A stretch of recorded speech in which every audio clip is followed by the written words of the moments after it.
ഞെട്ടിക്കുന്ന ഒരു വാർത്ത എന്ന രീതിയിൽ നൽകിയതാണ്. സഹപാഠികളിൽ നിന്ന് പീഡനം നേരിട്ടു എന്ന പെൺകുട്ടിയുടെ പരാതി. പക്ഷേ വൈദ്യപരിശോധനയിൽ കാര്യങ്ങൾ അങ്ങനെയല്ല എന്ന് തെളിഞ്ഞു. പീഡനം നടന്നിട്ടില്ലെന്ന് തെളിഞ്ഞു. പരാതി വ്യാജമാണെന്ന് വ്യക്തമായി. ഏതായാലും പെൺകുട്ടി മജിസ്ട്രേറ്റിന് നൽകിയ മൊഴി അതാണ്, പീഡനം നടന്നിട്ടില്ല എന്നത്. ഇപ്പോഴാ മറ്റൊരു പ്രധാനപ്പെട്ട പ്രതികരണം കൂടി വരികയാണ്. First on report. സഹപാഠികൾ പീഡിപ്പിച്ചതായി 13 വയസ്സുകാരി വ്യാജ പരാതി നൽകിയ കേസിൽ പോലീസിനെതിരെ ആരോപണവുമായി എത്തുന്നു 20 വയസ്സുകാരൻ. വീട്ടിൽ നിന്ന് വിളിച്ചുകൊണ്ടുപോയി പോലീസ് ക്രൂരമായി മർദ്ദിച്ചു എന്നാണ് ആരോപണം. പോലീസ് ക്വാർട്ടേഴ്സിലേക്ക് കൊണ്ടുപോയി കാൽവെള്ളയുടെ അടിയിൽ ചൂരൽ വെച്ചടിച്ചു, തലമുടിയിലും ചെവിയിലും പിടിച്ച് മുകളിലേക്ക് ഉയർത്തിയെന്നും യുവാവ് റിപ്പോർട്ടറിനോട് പറഞ്ഞു. 20-കാരന്റെ സഹോദരനെയും പോലീസ് മർദ്ദിച്ചെന്ന ആരോപണമുണ്ട്. 3-ാം തീയതി രാത്രി വീട്ടിൽ വന്നിട്ട് എന്നെ കൊണ്ടുപോകായിരുന്നു കൂടുതൽ പോലീസ് സ്റ്റേഷനിൽ നിന്ന്.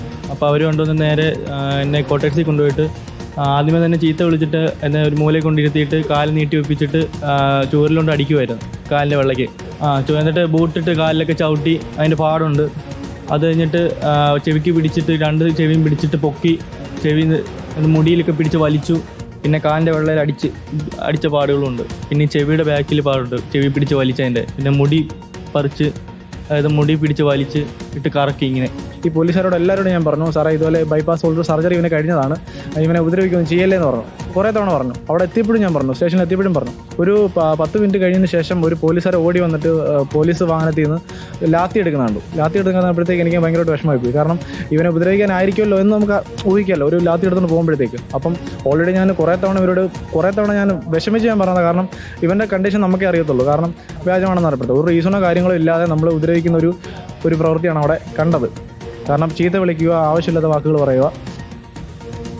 പെൺകുട്ടിയുടെ മൊഴിപ്രകാരമാണ് യുവാവിനെ ചോദ്യം ചെയ്യാൻ വിളിപ്പിച്ചതെന്നാണ് പോലീസിന്റെ വിശദീകരണം. പ്രവീൺ പുരുഷോത്തമൻ ചേരുകയാണ്. പ്രവീൺ, എന്തിനു തന്നെ വിളിപ്പിച്ചതാണെങ്കിലും ഈ രീതിയിൽ ക്രൂരമായി മർദ്ദിക്കേണ്ട ഒരു കാര്യവുമില്ല. മാത്രമല്ല ശസ്ത്രക്രിയ കഴിഞ്ഞ ആളാണെന്ന് പറഞ്ഞിട്ടും ക്രൂരമായി മർദ്ദിച്ചു എന്നതാണ് ഈ യുവാവ് പറയുന്നത്. നോക്കൂ, എന്തൊക്കെ ക്രൂരതകളാണ്. പോലീസ് ക്വാർട്ടേഴ്സിലേക്ക് കൊണ്ടുപോയി കാൽവെള്ളയുടെ അടിയിൽ ചൂരൽ വെച്ച് അടിച്ചു, തലമുടിയിലും ചെവിയിലും പിടിച്ച് മുകളിലേക്ക് ഉയർത്തി എന്നതൊക്കെയാണ് യുവാവ് പറയുന്നത്. ഞെട്ടിക്കുന്ന ക്രൂരത എന്ന് തന്നെ പറയണം. വിനീത, ഈ 13-കാരിയുടെ ഒരു വ്യാജ പരാതി, അതായത് സഹപാഠികൾ തന്നെ മർദ്ദിച്ചു എന്നുള്ളതായിരുന്നു, സഹപാഠികൾ തന്നെ പീഡിപ്പിച്ചു എന്നുള്ളതായിരുന്നു ഒരു പരാതിയായി വന്നത്. അതിന്മേലാണ് പോലീസ് അന്വേഷണം നടത്തിയത്. പിന്നീട് വൈദ്യപരിശോധനയിൽ വെളിവായത് പീഡനം നടന്നിട്ടില്ല എന്നുള്ളതായിരുന്നു. ഇത് സംബന്ധിച്ച് 2 പ്രായപൂർത്തിയായിട്ടുള്ള ആളുകളെ പോലീസ് കസ്റ്റഡിയിലെടുത്തിരുന്നു. കഴിഞ്ഞ ദിവസം തന്നെ ഇവരെ വിശദമായി ചോദ്യം ചെയ്തിരുന്നു. പിന്നീട് ഇതൊരു വ്യാജ പരാതിയാണ് എന്ന് ബോധ്യപ്പെട്ടതിനാൽ ഈ 2 പേരെയും വിട്ടയച്ചിരുന്നു. അതിൽ ഒരു ആളാണ്, 20-കാരനാണ് ഇപ്പോൾ റിപ്പോർട്ടറിനോട് ഇക്കാര്യങ്ങൾ പറഞ്ഞിരിക്കുന്നത്.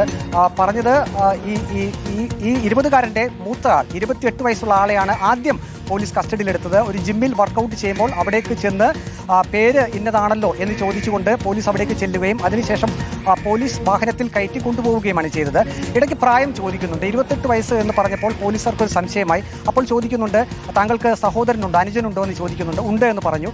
20 വയസ്സാണ് പ്രായമെന്ന് പറഞ്ഞു. ഇവരുടെ 2 പേരും തമ്മിൽ സാമ്യമുണ്ട്. സഹോദരന്മാരുടെ 2 പേരും തമ്മിൽ സാമ്യമുണ്ട്. അപ്പോൾ ഇളയ ആളാണ് എന്ന് കരുതിയാണ് 28-കാരനെ ആദ്യം പോലീസ് കസ്റ്റഡിയിലെടുത്തത്. പിന്നീട് സഹോദരനിൽ നിന്നും 20-കാരനായിട്ടുള്ള അനുജൻ ഉണ്ട് എന്ന് മനസ്സിലാക്കിയപ്പോൾ പിന്നീട് നേരെ വീട്ടിലേക്ക് പോവുകയാണ് ചെയ്തത്.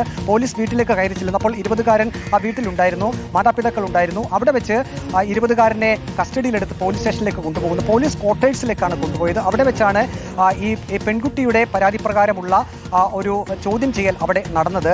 പ്രധാനമായും ഇപ്പോൾ പോലീസ് വ്യക്തമാക്കുന്നത് ഈ പെൺകുട്ടി കൃത്യമായിട്ടുള്ള പേരുകൾ നൽകിയിരുന്നു. ആ പേരിലൊന്ന് ഈ 20-കാരൻ്റേതായിരുന്നു. അതുകൊണ്ടാണ് തങ്ങൾ 20-കാരനെ അന്വേഷിച്ച് പോയത്. സ്വാഭാവികമായും കസ്റ്റഡിയിലെടുത്തത്. മർദ്ദിച്ചിട്ടില്ല എന്ന് പോലീസിന്റെ വിശദീകരണം വരുന്നുണ്ട്. പക്ഷേ ഈ 20-കാരന് നേരത്തെ ഹൃദയ ശസ്ത്രക്രിയ നടത്തിയിട്ടുണ്ട്. ഹൃദയ ശസ്ത്രക്രിയയ്ക്ക് വിധേയമായിട്ടുള്ള ആളാണ്. അപ്പോൾ മൂത്ത സഹോദരൻ പോലീസിനോട് അഭ്യർത്ഥിച്ചു, തൻ്റെ സഹോദരനെ മർദ്ദിക്കരുത്, ശസ്ത്രക്രിയയ്ക്ക് വിധേയമായിട്ടുള്ള ആളാണ് എന്ന്. പക്ഷേ ലാത്തി കൊണ്ടുപോകുന്നത് ഉൾപ്പെടെ കണ്ടു എന്നാണ് പറയുന്നത്. ഇപ്പോൾ 20-കാരൻ തന്നെ പറയുന്നത് തന്നെ ക്വാർട്ടേഴ്സിലേക്ക് കൊണ്ടുപോയി കാൽവെള്ളയുടെ അടിയിൽ ചൂരൽ കൊണ്ട് പോലീസ് അടിച്ചു. അതിനുശേഷം 2 ചെവിയിലും പിടിക്കുകയും തലമുടിയിലും പിടിച്ച് മുകളിലേക്ക് ഉയർത്തി എന്ന് പറയുന്നു. അങ്ങനെ ചെവിയുടെ പുറകിൽ പാടുണ്ട്. ഇപ്പോൾ ഈ കാലിൽ കലശലായിട്ടുള്ള വേദനയുണ്ട്. ഇപ്പോൾ പത്തനംതിട്ട ജനറൽ ആശുപത്രിയിലേക്ക് ചികിത്സയ്ക്കായി 20-കാരൻ ഉണ്ടായിരിക്കുന്നത്. നിയമ നടപടിയിലുമായി മുന്നോട്ട് പോകാൻ തന്നെയല്ലേ ഇവരുടെ തീരുമാനം? കാരണം ഒന്നാമത് വ്യാജ പരാതിയാണ്. അതിന്റെ പേരിൽ ചോദ്യം ചെയ്യാനെന്ന് വിളിപ്പിച്ച് ഇത്ര മർദ്ദിക്കേണ്ടുന്ന ഒരു സാഹചര്യം ശസ്ത്രക്രിയ കഴിഞ്ഞ ആളാണെന്ന് പറഞ്ഞിട്ടും ക്രൂരമായി മർദ്ദിക്കുന്ന ഒരു നിലയൊക്കെ ഉണ്ടായി. ആർക്കൊക്കെ എതിരെയാണ്, ഏതൊക്കെ ഉദ്യോഗസ്ഥർക്കെതിരെയാണ് ഇവർ പരാതി ഉയർത്തുന്നത്? ആ സ്റ്റേഷനിൽ ഉണ്ടായിരുന്ന ആ സമയത്തെ ഉദ്യോഗസ്ഥരാണോ അതോ അന്വേഷണം നടത്തിയവരാണോ?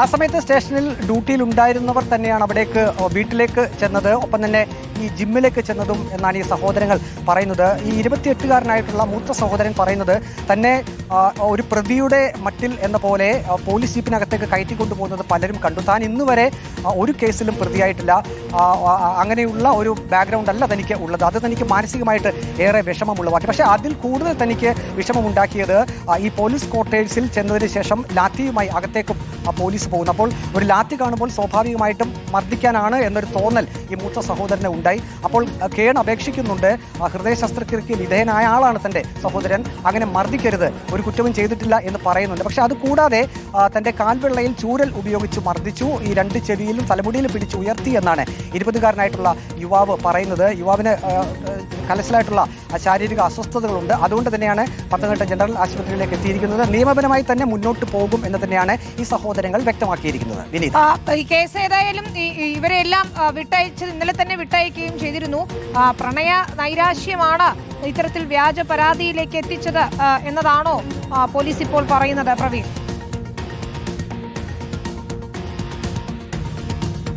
അതെ, ഇന്നലെ തന്നെ മജിസ്ട്രേറ്റിന് മുന്നിൽ ഈ പെൺകുട്ടി മൊഴി നൽകിയിരുന്നു. അതിന് മുമ്പ് തന്നെ വൈദ്യപരിശോധനാ ഫലം വന്നിരുന്നു. വൈദ്യപരിശോധനാ ഫലത്തിൽ പീഡനം നടന്നിട്ടില്ല എന്നുള്ളതാണ്. അതിനുശേഷമാണ് മജിസ്ട്രേറ്റിന് മുന്നിലേക്ക് പെൺകുട്ടിയെ എത്തിച്ചത്. അവിടെയും പെൺകുട്ടി പറഞ്ഞത് തന്നെ ആരും പീഡിപ്പിച്ചിട്ടില്ല എന്നുള്ളതായിരുന്നു. അതിനു മുമ്പ് ഈ വൈദ്യപരിശോധന പൂർത്തിയായതിനു ശേഷം ഡോക്ടർ കാര്യങ്ങൾ ചോദിച്ചറിഞ്ഞിരുന്നു. ഡോക്ടറോടും പെൺകുട്ടി പറഞ്ഞത് തന്നെ ആരും പീഡിപ്പിച്ചിട്ടില്ല എന്നുള്ളതായിരുന്നു. പിന്നെ എന്തുകൊണ്ടാണ് ഇത്തരത്തിലുള്ള ഒരു പരാതി എന്ന് പറഞ്ഞപ്പോൾ തനിക്കൊരു സഹപാഠിയുമായി പ്രണയം ഉണ്ടായിരുന്നു, പക്ഷെ തിരിച്ച് പ്രണയം ഉണ്ടായിരുന്നില്ല, അതിൻ്റെ മനോവിഷമം ഉണ്ടായിരുന്നു. അതുകൊണ്ട് ആ സഹപാഠിയെയും മറ്റൊരു പെൺസുഹൃത്തിനെയും അവരുടെ സുഹൃത്തുക്കളെയും കൊടുക്കുക എന്ന ലക്ഷ്യത്തോടു കൂടിയാണ് താൻ ഇത്തരത്തിലൊരു വ്യാജ പീഡന പരാതി ഉന്നയിച്ചത് എന്ന് ഈ പെൺകുട്ടി പറയുന്നുണ്ട്. ഇതേ മൊഴി തന്നെയാണ് മജിസ്ട്രേറ്റിന് മുന്നിലും നൽകിയതെന്നാണ് പോലീസിൽ നിന്നും നമുക്ക് അറിയാൻ കഴിയുന്നത്. അപ്പോൾ ഇത് തീർത്തും വ്യാജമായിട്ടുള്ള ഒരു പരാതിയായിരുന്നു. പക്ഷേ ഇത് ഇപ്പോൾ പ്രതികരിച്ച 20-കാരനും 28-കാരനും 20-കാരനോട് നമ്മൾ ചോദിക്കുന്നുണ്ട്, ഏതെങ്കിലും തരത്തിൽ ഈ പെൺകുട്ടിയുമായി അടുപ്പമുണ്ടോ, നിങ്ങൾ പരിചയക്കാരാണെന്ന് ചോദിക്കുമ്പോൾ 20-കാരൻ പറയുന്നുണ്ട് ഈ പെൺകുട്ടിയുടെ സഹോദരിയുമായി തനിക്ക് സുഹൃത്ബന്ധമുണ്ട്. വർഷങ്ങൾക്ക് മുമ്പ് ഒരുപക്ഷെ ആ ബന്ധം വെച്ചുകൊണ്ടാണോ തന്നെ ഈ കേസിലേക്ക് വലിച്ചിടിച്ചത് എന്ന് തനിക്കറിയില്ല എന്ന് ഈ 20-കാരൻ പറയുന്നുണ്ട്. അപ്പോൾ ഒരു വർഷങ്ങൾക്ക് മുമ്പുള്ള ഒരു പരിചയം, അത് വെച്ചുകൊണ്ടാണ് ഒരുപക്ഷെ ഈ പെൺകുട്ടി അങ്ങനെ ഒരു മൊഴി കൊടുത്തത് എന്നൊരു സംശയം കൂടി ഇവർക്കുണ്ട്. അതേസമയം പോലീസ് പറയുന്നത് പെൺകുട്ടിയുടെ മൊഴി പൂർണ്ണമായും തെറ്റായിരുന്നു, അതൊരു വ്യാജ പരാതി നൽകിയതാണ്. ആ പെൺകുട്ടി തന്നെ അത് തിരുത്തുകയും ചെയ്തിട്ടുണ്ട്. 13 വയസ്സേ ഉള്ളൂ. അതുകൊണ്ട് തന്നെ ആ രീതിയിലൊരു ചിന്ത വന്നത് എന്തുകൊണ്ട് എന്നതൊക്കെ പരിശോധിക്കണം. പെൺകുട്ടിക്ക് ആവശ്യമെങ്കിൽ കൗൺസിലിംഗ് നൽകുകയും വേണം. ഏതായാലും സ്കൂളിലെ കൗൺസിലിംഗിനിടയിലാണ് അത്തരത്തിലൊരു മൊഴി അല്ലെങ്കിൽ അത്തരത്തിലൊരു വിവരം കുട്ടിയെ അറിയിക്കുന്നത്. അതാണ് വലിയ രീതിയിൽ അന്വേഷണത്തിലേക്കൊക്കെ എത്തിച്ചതും. പക്ഷേ അപ്പോഴും ഈ പറഞ്ഞതുപോലെ 2 യുവാക്കളെ എന്തിനാണ് ക്രൂരമായി മർദ്ദിച്ചത് പോലീസ് എന്ന ചോദ്യം അവിടെ ഉയരുന്നു. കാൽവെള്ളയിൽ ചൂരൽ കൊണ്ട് അടിച്ചു എന്നതാണ് ആ യുവാവ് പറയുന്നത്. അത്തരത്തിൽ ക്രൂരമായ പീഡനമാണ് പോലീസിന്റെ ഭാഗത്തുനിന്നുണ്ടായത്. പോലീസ് സ്റ്റേഷനിലല്ല, പോലീസ് ക്വാർട്ടേഴ്സിൽ വരെ എത്തിച്ച് മർദ്ദിച്ചു എന്നതാണ്. അപ്പോൾ തീർച്ചയായും ഇതിൽ നടപടി ഉണ്ടാകേണ്ടതാണ്. പോലീസ് ക്രൂരതയുടെ ഒടുവിലത്തെ ഉദാഹരണം എന്ന നിലയ്ക്ക് കൂടി വരുന്നു.